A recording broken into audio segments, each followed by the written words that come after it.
And so this is our professional development series on assessments. And as I said, when I was talking to some of you in your orientation, we try to gear our professional development series during our workshop based on the module that you're working in right now. So Friday, the assessment component opened for you. And so we wanted to try to have a conversation about assessments. And truly our PD sessions, especially during the workshop, are conversations, interactions back and forth. I don't have all the answers. We have some answers in the workshop, and I've done some research and I have some stuff to bring you, but it's a collaborative piece. It's all of us working together. So what we are going to do is start thinking about a working definition, which we've already started on. We're going to have a conversation about what constitutes an effective assessment.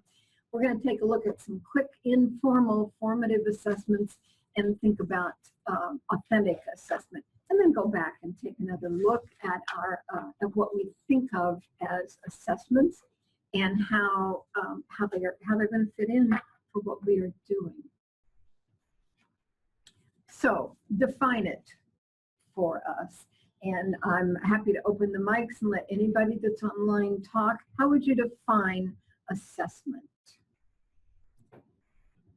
I think the first word I think of, right or not, is like test, quiz, or kind of high stakes evaluation. Yeah, and I think that's probably one of the first things that comes into most people's mind, particularly our students. Anybody else in here or online? Trying to determine the status of something, or did I interrupt somebody? No, go for it. Go for it. That's all I was going to say. Okay, determine the status of, okay, all right. And I don't know who was. Veronica. Veronica, hi. Hi, how are you? I think assessments are like a compass. Tells me where I'm at and kind of leads me towards my second step or third step, depending on the student. Okay, so did you say like a contract? Compass. Oh, okay, yes, all right. Yeah. Judy? Yes. It's Peter. I guess I like the idea of the formative approach because I think we all have this design in mind for all of our courses, but using the compass analogy, if the direction is wrong early on, we need to be able to change course. And I've had to use that compass a lot over my career. Haven't we all? Haven't we all? We won't ask for true confession time, but yeah, that's part of doing what we do. Right. Thank you. This is Lisa. Judy, I think in a lot of ways I find assessment it's ongoing and fluid. There's times where I find I have to go back and review. There's times based on what students know that I can delve deeper or kind of actually have them take the lead. So it changes based on, I think, and someone had shared this, in I don't know if it was while they were recording, but kind of based on what we see our students knowing and understanding at the time that we're, trying to understand or get that background knowledge on what they do know. So to me, it's kind of very fluid at times. Okay, yeah, fluid and changing were two big words that I picked up from what you said, Lisa. Thank you. Thank you. Anybody else? Judy, this is David. I would think we have to make a distinction, and I think it has been done without stating it formally, between formative and summative assessments. That is to say that while we're in the midst of the learning process with the student, we want to measure certain objectives or certain goals along the way to the final goal. And if we can break that down and figure out how to assess each one of those stops along the way, and then at the end, the summative assessment would then measure if the final goal had been reached and the skills had been assessed. Correct. And though I've got that a couple of slides down the road, but if indeed we can accomplish those formative assessments along the way, then the summative one isn't going to be such a huge taking for our students. Agreed. Yep. Okay. Anybody else? Okay. And what I'm going to do is put this on this page for you all, and probably go ahead and post it within the workshop so that you have access to this as well. You will also have access to the flip grid. As you think about it, you can go back and revise what you put in there and comment on other people's as well. So that's another little piece of that tool, and I'll talk about it in a little bit. So what does effective assessment accomplish? I think kind of thinking about how David made the distinction for different types of assessments, maybe different accomplishments, but it really helps for when you're teaching a student something and just trying to see if they're kind of on the same page as you, to see if they're grasping, if you're kind of scaffolding to make sure they're getting the foundational piece. Without being too redundant, I really did like that compass statement because it helps to kind of give you a status check-in or make sure that everything is okay. So when you get to the end, where did I go wrong? Yeah, actually that works whether you're assessing this at a level or a knowledge base. Absolutely. So that's Absolutely. So thank you for bringing in the compass idea. I need to change this from our guidepost to a compass, because it seems to be a theme here.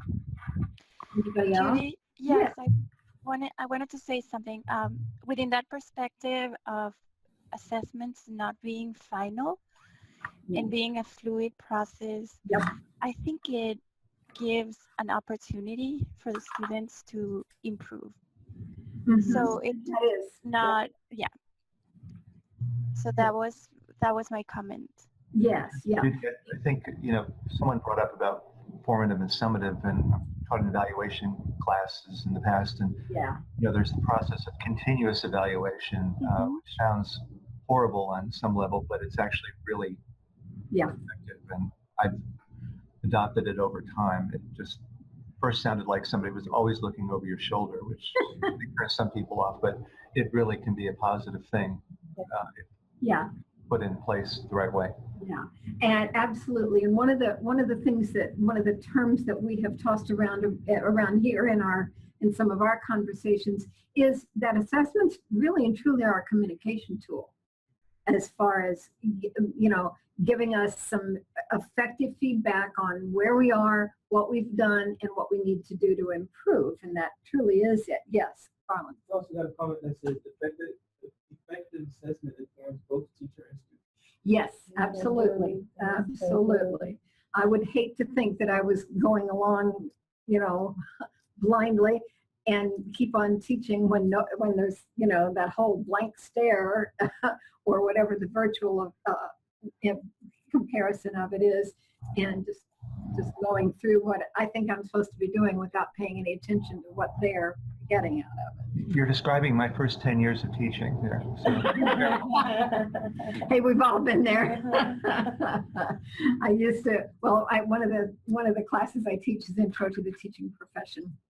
And these are very idealistic young people. So I don't get quite this graphic with them, but that first year of teaching is a lot like the first year of marriage. The only reason you survive it is because you don't know what in the world's going on. Okay, so I will, with that said, I'll move on. Too much information, right? So I'm going to go in and take a look at what we've got on the, yes, thank you. And take a look at what's on our,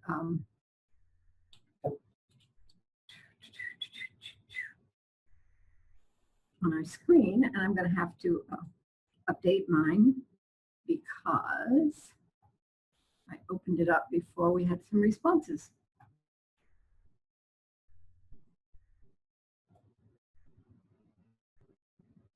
All right, great. So anybody want us to go ahead and jump through with what you've got in there?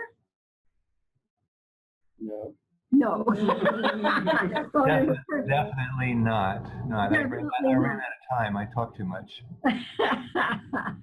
and that is perfectly okay. Again, know that you can come back to this and adjust your comments and address comments to other people as well. And so let me move through some of my other stuff, and we'll come back into this so I can talk to you a little bit about what this tool is and how it seems to work for a lot of things in the class. Mary, can we click on yours? Of course. Okay, thank you. You're welcome. Hi, this is Mary. So the purpose for assessments, in my opinion, is to provide guidance, to inform our students on how they're doing and how to achieve our objectives for that piece of content or assessment, and also to get a feeling on how their perceptions are on where they stand. So in my opinion, there's two things assessments provide information about: our perception of where students are and also their perception. My favorite kind of assessment is the one where they have an opportunity to resubmit after either peer review or feedback from the professor. Then students have an opportunity to put whatever feedback they got into practice and then make improvements. So that's my comment. Thank you. Thank you. And as you can see, okay, Peter said he didn't want us to. We'll go out. But you have the opportunity to respond to the others that are speaking, and that one is in the paid version. But Flipgrid actually has a free version that's totally useful. Judy, this is Peter. Could I ask a question of the group for you? The idea of peer review and resubmit, I've always tried to do that, but in recent years, I teach graduate students, and most of them are working adult learners. Does anybody have a good experience with the peer review process? I find it easier with undergraduates, but with graduate students, they really don't want to do that at all. That's interesting. I have a comment whenever about peer review. Go ahead, please. Hi, this is Veronica. What I have found in trying to replicate the face-to-face with the online for peer review, because it happens instantaneous while you are in a face-to-face classroom. It doesn't work for every assignment, but I have created one or two assignments per course where I give an assignment and a time to post in the discussion forum, and then right after that deadline, I give an opportunity for students assigned by topic, so they kind of cross-critique, and then they have 2 weeks to do a cross-critique based on some instructions of a second assignment. So it's a more lively assessment, and it involves peer review, but it is in a cross-critique fashion, so they all know what the first assignment entailed and the learning outcomes that were supposed to be achieved. And then they have 2 weeks to read read assignments from other students, and then comment on them in their own brand new assignments. And it's like some sort of a peer review, but with specific learning outcomes, and I find it interesting for online. Yeah, it would be. Yeah, and Peter, just as an FYI, I'm using Flipgrid right now in a master's class for where the groups had to post presentations from some research they did on curriculum models, and then the feedback from the other members in the class is going in through Flipgrid. So I'll report back to you and let you know how that's going. It's so far it seems to be fine. So, but I was trying it. It's something I'm trying out here. Thank you. I'm having students give each other feedback on short assignments in a graduate course, and they didn't really like the idea at first. I'm telling them that that's how research is put together, so I want to make it more real world. Sure. Other people look at it, and you know, that's how experiments are devised and written up, Yeah. etc. And so far, they seem to buy that one okay. So That's another good one. Thank you. Yeah, contributing to qualitative research. I have another experience. In my master's class, we were doing this research project, and we had a presentation on the state of the project, and we had to do a 5-minute presentation, and then people in the class were asked to give their feedback right then and there, which can also be done online. Sure. But I was really surprised at the quality of the comments my classmates made. They gave me input on possible sources. So it was a very enriching conversation that couldn't have happened with just the interaction with the professor. So in that, yeah, we had 12 other people who knew about the topic so much that they could contribute. It was really wonderful. Yeah, Very good. that's great. Thank So it was kind of like a check-in? Yes. Yes. So, and even the name she gave to the presentation, State of the Project, made it clear that this is a checkpoint. We're going to see where you are at. I like that. I like that. That's great. Thank you. So you've got a few things to think about, Peter. Yes. Thank you. Thank you all. You're welcome. And there we go. So what's interesting that I discovered is that the term assessment, actually the Latin derivative means to sit down beside, instead of looking over your shoulder and telling you what's wrong. It's sit down beside. And I love that the visual that gives us for what assessment really is. But sitting down with a master and giving yourself the opportunity to improve. Educational values needs to be focused on student learning, as well as, and as several of you have pointed out, on teacher learning as well. Because if I'm not coming across very clearly, then I need to know what to do to fix that instead of spending my first 10 years doing that, right?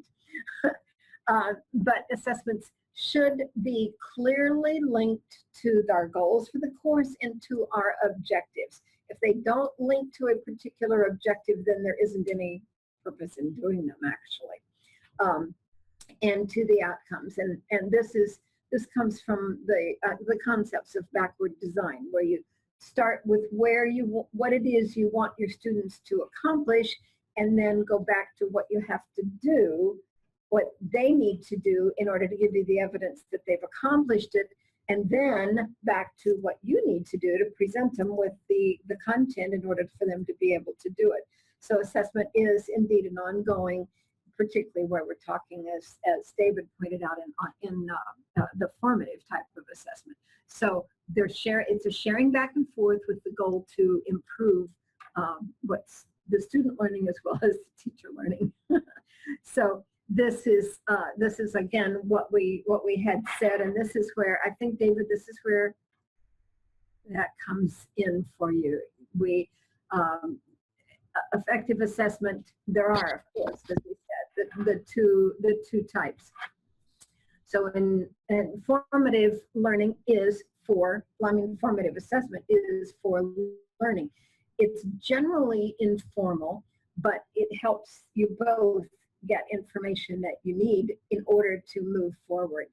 And I love the idea of allowing learners to be change agents in their own achievement.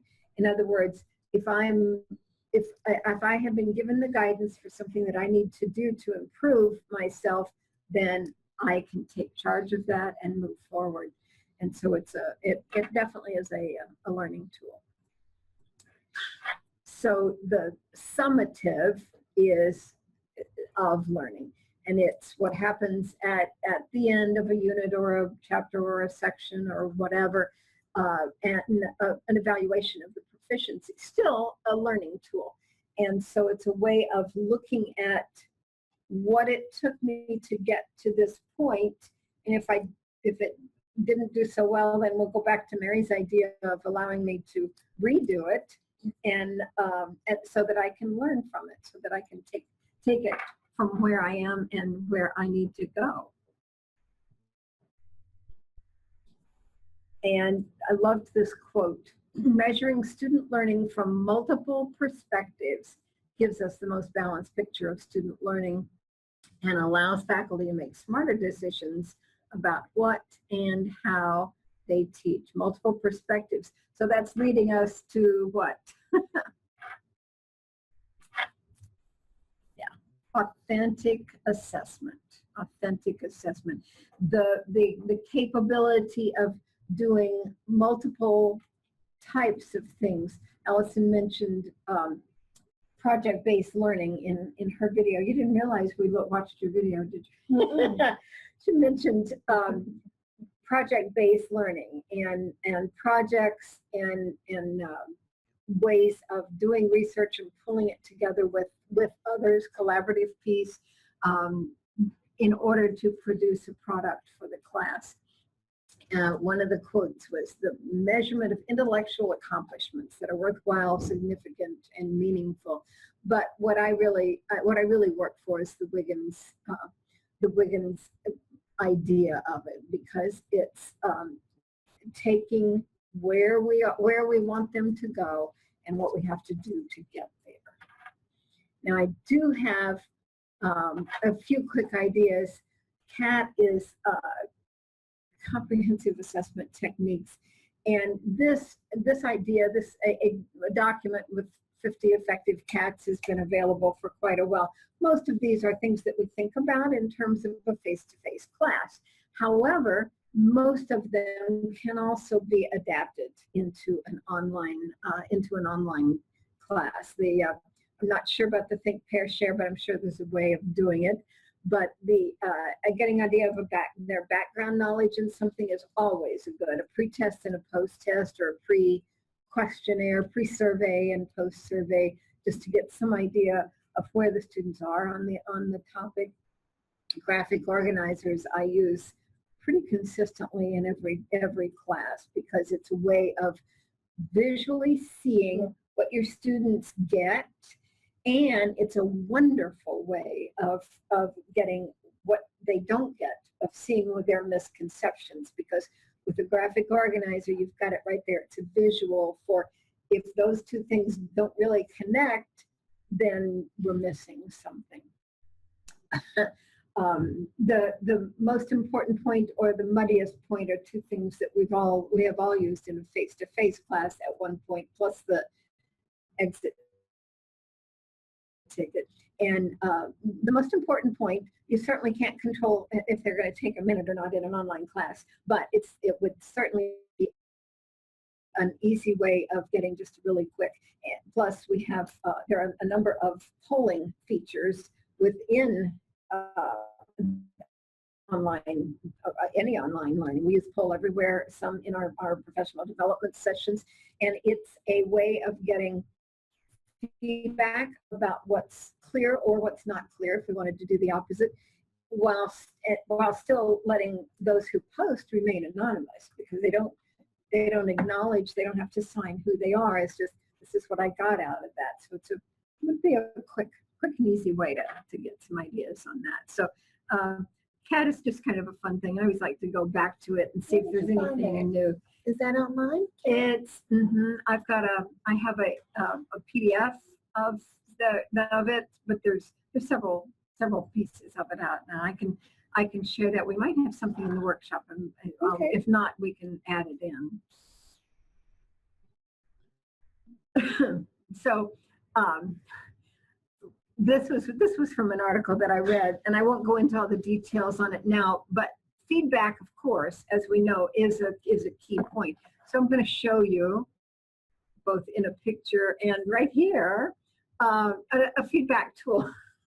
what's cool about it is it's instant feedback. You get continuous feedback on progress toward your goals. And I just got a message that I need to step it up for the next few minutes.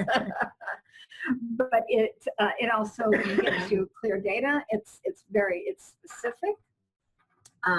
It looks at your data in relationship to your goals, and it gives you feedback aimed at improving your performance. And accurate, probably not totally, but at least it's a step. It helps. A visual and a way of saying, oh yeah, maybe I better get up and take a walk around my desk for the next few minutes. And it definitely celebrates the milestones. I get all kinds of little fireworks and everything when I hit my steps for the day. It's kind of fun. I noticed that in the classes that I teach, when I don't give enough feedback, there is an issue. There's always an issue, as it should be. Or specific enough feedback. What did you mean? And like Mary said, I like the assessments that once you receive the feedback, you have the opportunity to revise. Yes. I think that without that opportunity, it's kind of like, wait a minute, I guess I really didn't know what you were expecting of me. Especially if it's not like a multiple choice style test. Right now, my students are doing an annotated bib, and maybe they don't know exactly what I expect, but with the feedback, a few have said, well, can I resubmit? And I would probably always say yes to a question like that. Yeah, because if they're interested in improving, that's what it's all about. Yeah.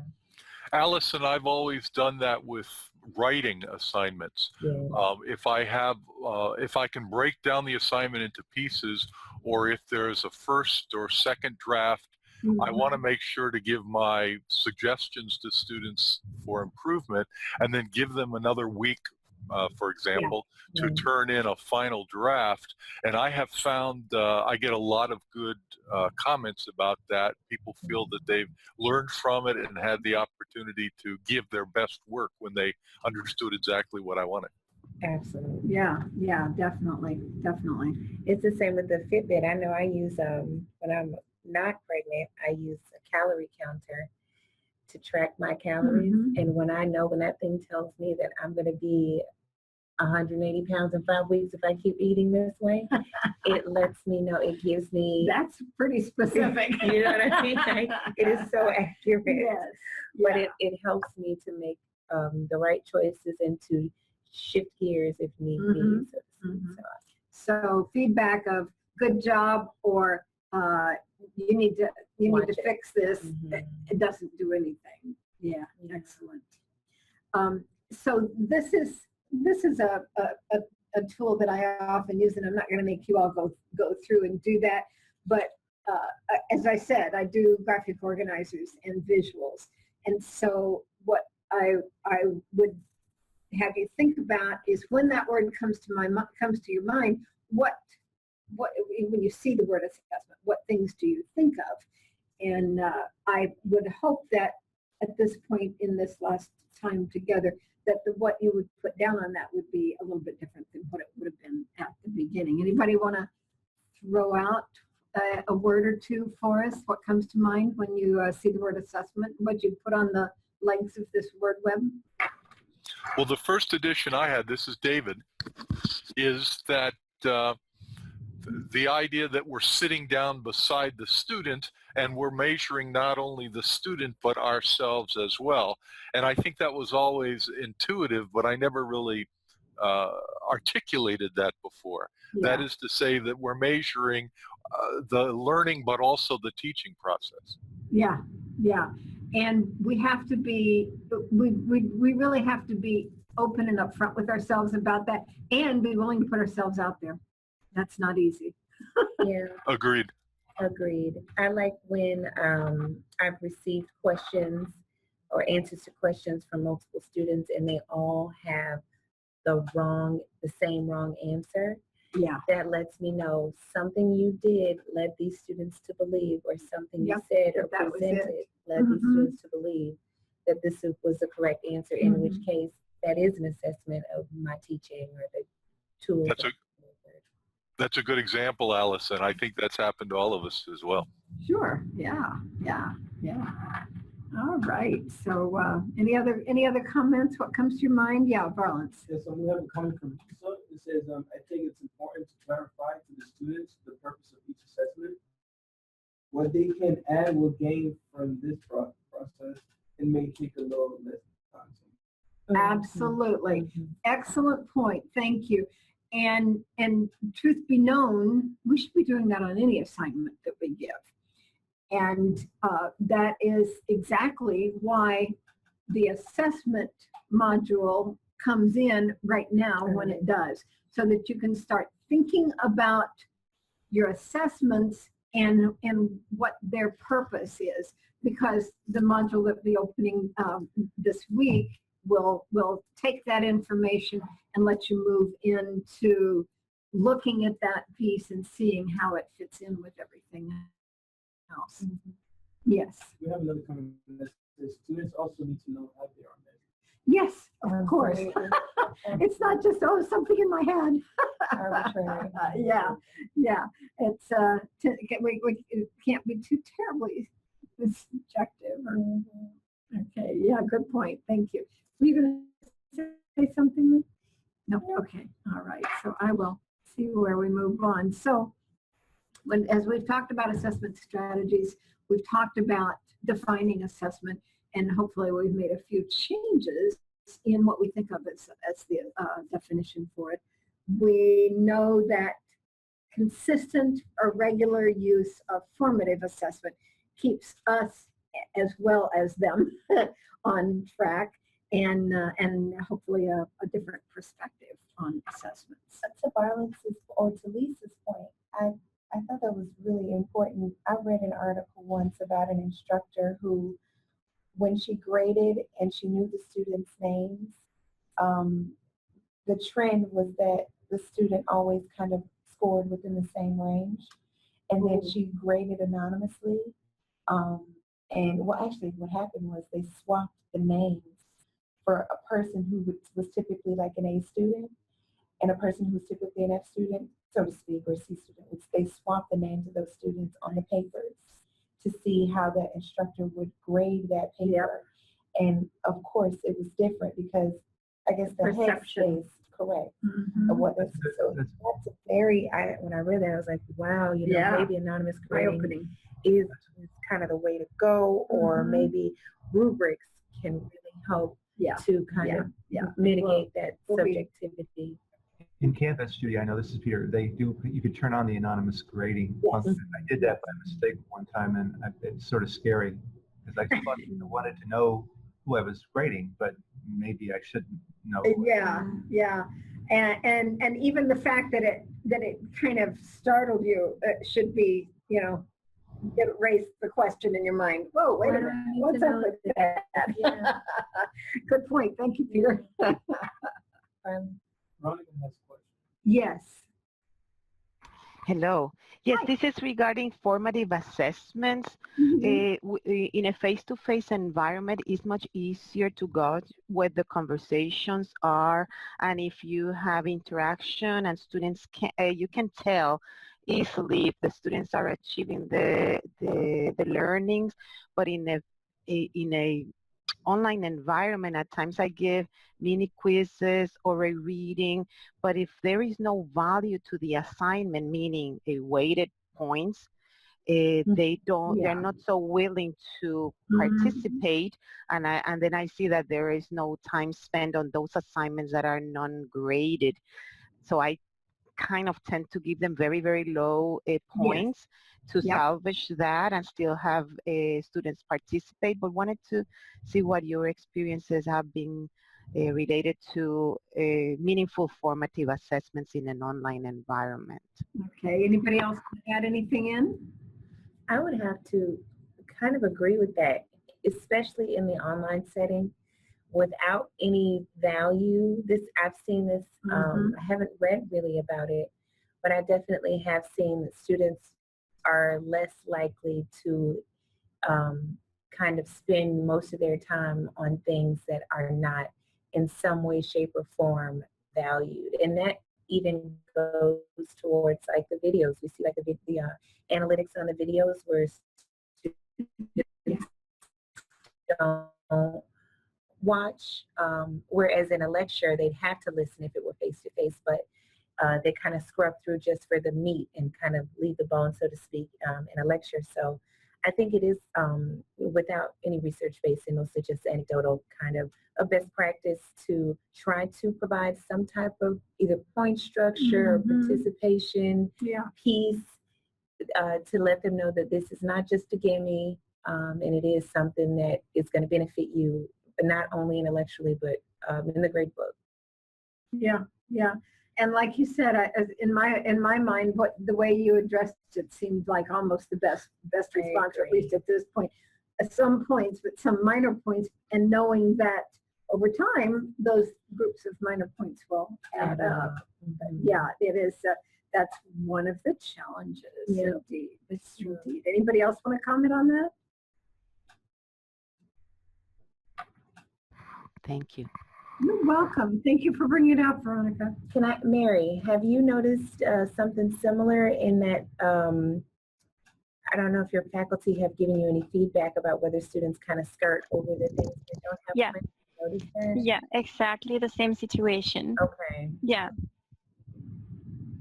All right, so that's one of the points that we need to come up with the research and come up with ideas for you. Yes. Thank you for bringing that up. I'm just jotting a note down. Will I remember what my hand scratchings are? I don't know. Okay, and so this is some of the resources and where some of this information came from. And I thank you for joining. And what I'm going to do now,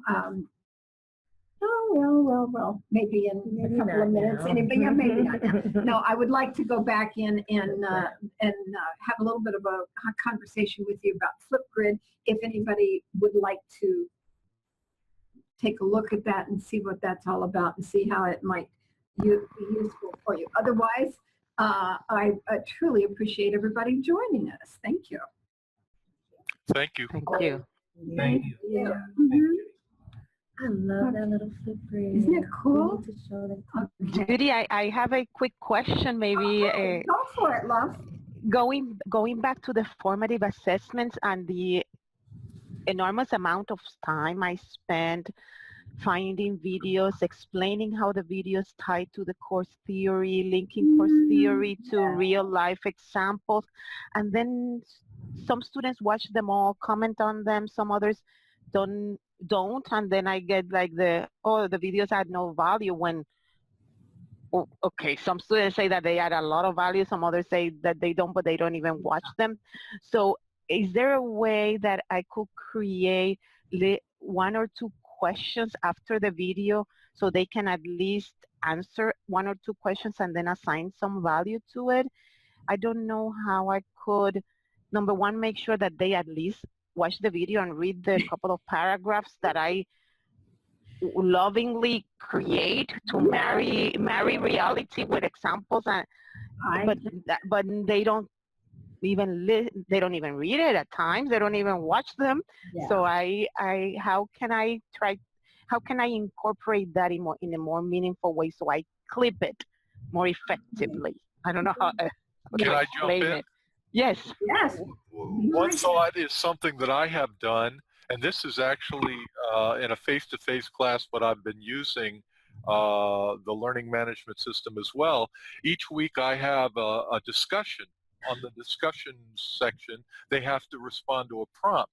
And if you have, and you can do this more than one time a week, if there's something that you absolutely want them to get something out of, like a video or an idea from a reading, then I think if you create a question that specifically goes to that idea or that concept, and then require it to be responded to. And what I do is I give 1 or 2 points for every one of their responses. Yeah. And then at one time, if it's something that's more creative, critical thinking, or more narrative style that I'm asking their opinions, then I suggest or actually require a response from each student. So I'll say, all right, you need to do 2 responses. If there are 30 students in the class, you do response to 2 of those entries and you get a point for each of those. So these points, as you said earlier, add up. But if you really want students to do something, whether it's face-to-face or online, I think we're going to have to give it value, give it those points. Yeah. And the questions have to be focused enough that they can't just give an opinion without reading an article or watching a video. Yeah, That's Very good. absolutely. Yes. Yeah. Thank you, David. You bet. And I have, I can't give you a specific right now because this is something I just ran across last night. We used to have access to a program where you could upload the video and stop it and put questions in it. And as I was going through, you know, how you keep going down the rabbit hole, click here and click there and click there. And I found where there were some suggestions for an alternative to what that program was. So I'm going to investigate those and get back to you on that. But the that certainly isn't ideal, having, if there's something in a video you want them to get, require the video, stop it. The one that we used to use, they had to sign in, just put their name in, and then you could see the analytics gave you how long they watched it and what they responded to it. For the most part, the points I gave them for it were simply going in and doing it. But it were also to go, that because that was for the undergrad class, and it could also go more in depth and as far as, you know, effective responses too. So I'll let you know if there is indeed that tool available for us. That will be absolutely useful. Yeah, we loved it. We loved it. We were all sad when that thing got bought out. We got it bought out by Workday, and I have not a clue. But that's, Julie, what's the name of that tool? Or Judy, I'm sorry. well, it's no longer in existence, David. So. Oh, okay. Thank you. But I am researching alternatives to that. So I will let everybody know somewhere down the road. Thank you. You're welcome. You're welcome. Okay, so what I've put up on the screen, if anybody is looking for more information, is what you see, the student view that you see on Flipgrid. And so you've already experienced it as a student. You click on the green square just to record your response. And I had the instructions up there where you can have a minute and a half to record your responses. When you go onto the Flipgrid website, just flipgrid.com, they show you a lot of situations where it has been in use. In my mind, it seems to be a pretty effective discussion board tool because there is the visual interaction with others and being able to connect with the people that are in there. The free version, you have what they call one grid, but as many, what do they call it? As many of these little, they have a word for it, and it's escaping me at the moment, but as many of these as you want to within that grid. So in my case, the grid I did was for my class. And right now I've got, actually I have 4 places in there because there were 4 models that I wanted them to look at. And I posted those in the class and asked them to think through their comments about it, and then go into here and record their feedback to the people who had created that one. And so far it seems to be working. I haven't gotten feedback from the students to see what they think about it yet. And these are master students, so they'll be painfully honest with me. They will tell you. But so to me it seems like a really cool addition and a way of it certainly creates engagement. You know, and our students today are focused on, do a lot with video and are willing to, minute and a half is something anybody can work with. So that's the Flipgrid, and it's interesting. It's something I had found a while back, and I've been getting emails from the company, and finally, just recently, I said, I'm going to look and see what this is all about, and it's I'm happy with it. If I'm in my Canvas class, how do I find it? Is there a link to it? Is it listed under resources? Or? It is not, but it is. But once you set up this, whatever it is they call that, let me unshare for just a moment so I can make sure I'm going in the right place here. It is a third-party site, and if I'm not mistaken, there's not an integration. Well, now they say that they integrate, according to their information, they say that they integrate with, and they list all of the Very nice. It say they integrate with it. I haven't linked it in there because what I did was topics. That's what they call them. The small things were topics. What I did was just give them the topic link for each one of the 4 different models, the presentations that had been given. So they looked at the presentation and then they could click on the link to go directly to that. But it's, you know, you would link out to it, but you should be able to, and and this has been just within the last week and a half or so. So I'll find out more about how that works. But essentially, once you create that topic within the grid, they give you, let me try to share again. Where are we? Yeah. This is the admin view for that one. Must have been before it hasn't been, I didn't upgrade this refresh this one. But this is the admin view. They give you the link for the student view topic code, and that's all that I posted within my Canvas course for my students to get to link to, and I told them which one each one of them was. So they just linked to that, went into it just the way you did, click on the green thing and start recording. Pretty easy. Yeah, easy to use, and it's you know, it's It diversifies. yeah, it's just whole it's a little discussion something. It's a whole piece. different perspective on it. Nice. Yeah, thank you. Yeah. So that's this. Thank you so much. Yeah. Appreciate that. Thank you for coming in, Gail. Appreciate having you here. Thank you.